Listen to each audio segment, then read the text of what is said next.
Samantala, Idol, pinalawak po ng LTO Binalonan District Office ang kaalaman po ng mga persons deprived of liberty or PDL sa Urdaneta District Jail Female Dormitory at sa pamamagitan po ng isang road safety seminar.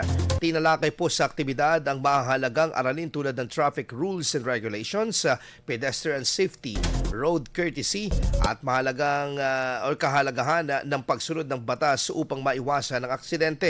Layunin po ng seminar na mabigyan ng mga PDL ng sapat na kaalaman para sa mas responsableng paggamit ng kalsada pagbalik nila sa komunidad.